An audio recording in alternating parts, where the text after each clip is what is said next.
Big boss nomination special था आज का एपिसोड और नॉमिनेशंस हो चुकी हैं। जी हाँ जी, नॉमिनेशंस के ऊपर आज हम लोग बात करेंगे, ये भी बात करेंगे कि कैसी रही ये नॉमिनेशंस। श्रुतिका को जो एक ओहदा मिला था उसने उसका कैसा इस्तेमाल किया, जो फाइट्स हुई उनके ऊपर बात करेंगे। ओवरऑल अब ये वीक कैसा जाने वाला है हम इसके ऊपर भी थोड़ी सी बात करेंगे। और उसके साथ साथ क्या लगता है कि इस हफ्ते कौन नॉमिनेट होगा उसके ऊपर भी बात करेंगे। लेकिन सबसे पहले आप लोग कर दें मेरे चैनल को सब्सक्राइब, वीडियो को कर दें लाइक और जल्दी से आप लोग भी कमेंट्स में बताएं कि आपका फेवरेट इस घर में कौन है। गाइज आप लोगों का टाइम बिल्कुल भी वेस्ट नहीं करूंगी और जल्दी से बात करूंगी आज की नॉमिनेशंस की। जी हाँ जी, वैसे तो आप लोगों को पता है कि जो टाइम कोड बना रहे हैं बिग बॉस वो इस हफ्ते कोई नहीं था, तो मुझे ऐसा लगा था कि नॉर्मल किस्म की ही नॉमिनेशंस होंगी। लेकिन बहुत ही मज़ेदार सा एक तड़का लगाया बिग बॉस ने घर की लाडली। और गाइस आप लोग मुझे बताएं कि क्या आपको सही लगा ये डिसीजन घर वालों का। मैं अपनी तरफ से बताऊं तो मुझे ऐसा लगता है कि श्रुतिका लाडली तो घर की है, या तो विवेन लाडला है या फिर श्रुतिका लाडली है। विवेन लाडला तो इन अ सेंस कि विवेन एक सेंसिबल एंड मिच्योर और वो जाहिर सी बात है उस तरीके से लाडला है। और बिग बॉस ने तो शुरू में ही बता दिया था कि वो लाडला है कलर्स का और बिग बॉस का।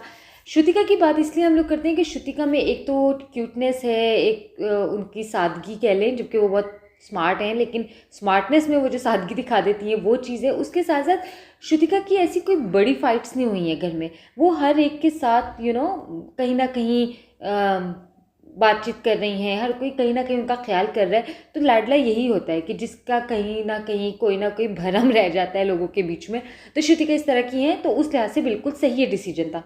हाँ, बिग बॉस को शायद लगा कि घर वालों ने हंसी मजाक में ले लिया, तो वो हंसी मजाक में लेने वाली ही चीज़ थी। क्योंकि हम नहीं कह सकते कि अविनाश लाडला है, अविनाश लाडला नहीं है, वो जेल के अंदर है। हम नहीं कह सकते कि करण लाडला है, हम नहीं कह सकते शहजादा लाडला है, रजत लाडला है। इनमें से कोई लाडला नहीं है घर का, क्योंकि इन सब को ये लोग अभी ऐसा लग रहा है कि घर में हर कोई हर किसी के अगेंस्ट है। ये जो ग्रुप्स बन भी रहे हैं ना, ये ग्रुप्स बहुत बुरे वाले टूटने वाले हैं। ये दोस्तियाँ लास्टिंग नहीं होंगी। आप देखें कि जो 3 दोस्त हैं इस टाइम बहुत अच्छे नज़र आ रहे हैं, एलिस, ईशा एंड अविनाश, तो वो भी एक दूसरे के पीठ पीछे जो है वो एक दूसरे की बुराइयां कर रहे हैं। और अभी कम है, लेकिन जब मौका मिलेगा जब फ्रंट फुट पे आकर खेलना होगा तो फिर ये लोग एक दूसरे के बहुत बुरे वाले दुश्मन बनकर निकलेंगे। रजत की बातों में सीधी सी बात करूंगी, बंदा बेशक दिल का अच्छा होगा या खरा होगा, लेकिन ज़ुबान जो होती है ना वो बहुत मैटर करती है। और बहुत ही बुरी ज़ुबान है रजत की। रजत अपने आगे किसी को कुछ नहीं समझते, अपने गुस्से को कंट्रोल नहीं करते, और ये चीज़ रजत को लेकर डूबेगी बिग बॉस हाउस में भी और बिग बॉस हाउस के बाहर भी। क्योंकि इंसान जितना भी मजबूत हो, जितना भी उसके पीछे लोग हों या कुछ भी हो, लेकिन आपको थोड़ा सा कूल होना चाहिए, कंपोज्ड होना चाहिए। पर रजत में ये चीज़ें नहीं है। रजत माशाल्लाह से इतने लंबे चौड़े हैं, अच्छी खासी उम्र भी है, तो ये हरकतें करते हुए रजत बिल्कुल अच्छे नहीं लगते हैं। बहुत ही इम्पल्सिव हैं, बहुत ही एग्रेसिव हैं।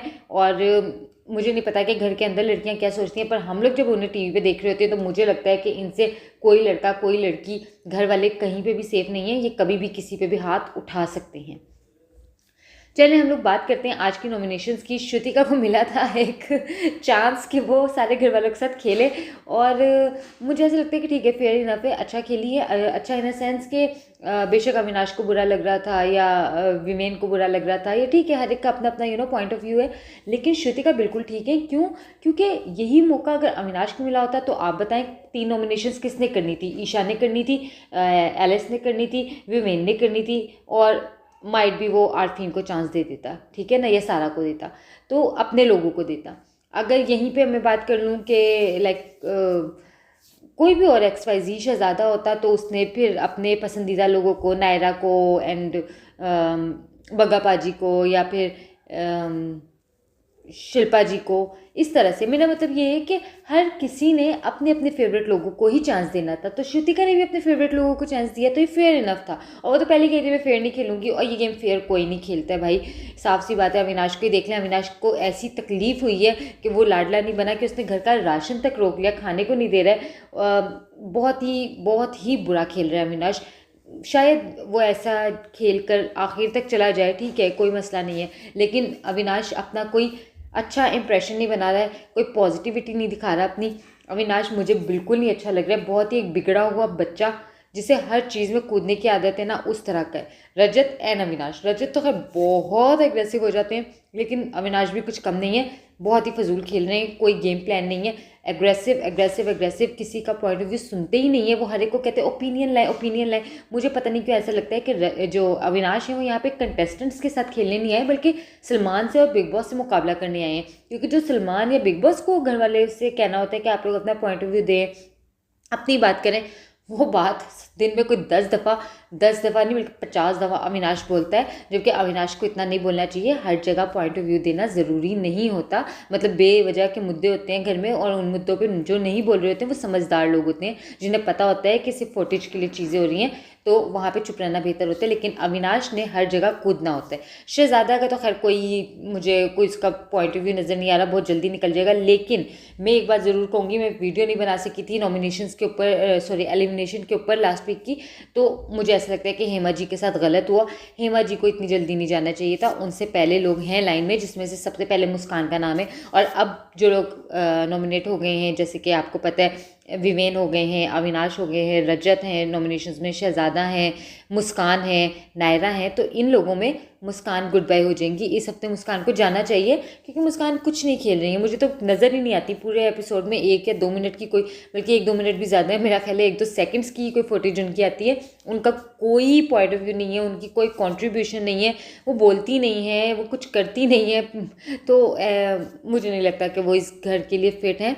तो वो नॉमिनेट, मुझे लगता है हेमा जी की जगह मुस्कान को ही जाना चाहिए था। हेमा जी को अभी रहना चाहिए था, वो कैसे भी थी, लेकिन वो घर में कुछ ना कुछ स्पाइस दे रही थी, पंगे ले रही थी, और वो जेल में रही तो उनके लिए एक ही बैड लक हो गई थी, तो उनके पास एक ही वीक था जिसमें वो अपने आप को दिखा सकती थी। और ठीक है, वो उन्हें वोट कम मिले जो भी था, लेकिन इस हफ्ते मुस्कान ही जाएंगी, मुस्कान को ही जाना चाहिए। बग्गा पाजी नहीं आए एलिमिनेशन में, इस बात को मुझे अच्छा नहीं लगा। मुझे ऐसा लगता है कि वो भी डिज़र्व करते थे कि उन्हें नॉमिनेट किया जाता, क्योंकि उनका भी कोई कंट्रीब्यूशन नहीं है। लंबी रेस के घोड़े, अभी भी मैं आपको ये कहूँगी विवेन है, करण है, और हाँ अब मुझे ऐसा लग रहा है कि थोड़े से डायनामिक्स चेंज हो रहे हैं, तो अविनाश एंड रजत भी आखिर तक जाएंगे, क्योंकि इन्होंने ही तो स्पाइस देनी है इस सारे ड्रामे को। लेकिन हाँ, विनर्स नहीं है, ना अविनाश विनर है, ना रजत विनर है। विनर जो है वो विवेन है या फिर करण है। बहुत ज़्यादा स्ट्रांगली मुझे लगता है कि विवेन है, और विवेन अच्छा खेल रहे हैं। बस मुझे ऐसा लगता है कि विवेन मंडली ना बनाए, विमेन अपना गेम खेलें, सही के साथ खड़े हों, गलत के साथ गलत को गलत कहें, और अपना पॉइंट ऑफ व्यू दें।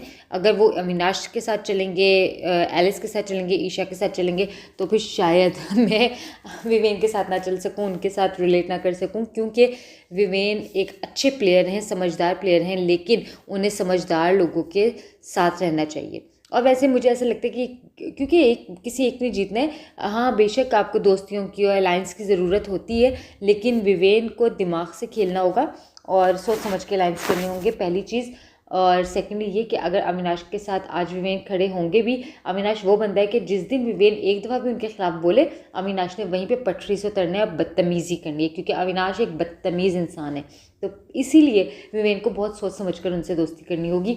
बाकी ये जो ग्रुप बन रहा है, ये ग्रुप आप देखें, ये 4 दिन चलेगा, उससे ज़्यादा नहीं चलेगा। जिस दिन कोई टास्क ऐसा आ गया जिसमें ये लोग अलग-अलग टीम्स में चले गए, उस दिन इन लोगों के जो है वो कहते हैं ना कि सांझे की जो हंडिया होती है वो चढ़ाई में फूटती है, तो वो वाला हाल होगा इनका। आप लोग मुझे बताएं कि आपको क्या लगता है, जो लोग नॉमिनेट हुए हैं इनमें से अब कौन एलिमिनेट होगा? क्योंकि चले हम लोग गेस करते हैं, फिर हम लोग देखेंगे वीकेंड पे कि कौन होता है घर से बाहर। तो उम्मीद है कि आप लोगों को भी पसंद आ रहा होगा बिग बॉस। मुझे तो बहुत पसंद आ रहा है, मैं तो बहुत अच्छे से फॉलो कर रही हूँ बिग बॉस को। आप लोग कमेंट्स में बताएं कि आपका फेवरेट कौन है और इस हफ्ते कौन एलिमिनेट होने वाला है। अपना बहुत ख्याल रखें, मुझे दुआ में याद रखें। मिलते हैं अगली वीडियो में, तब तक के लिए बाय बाय।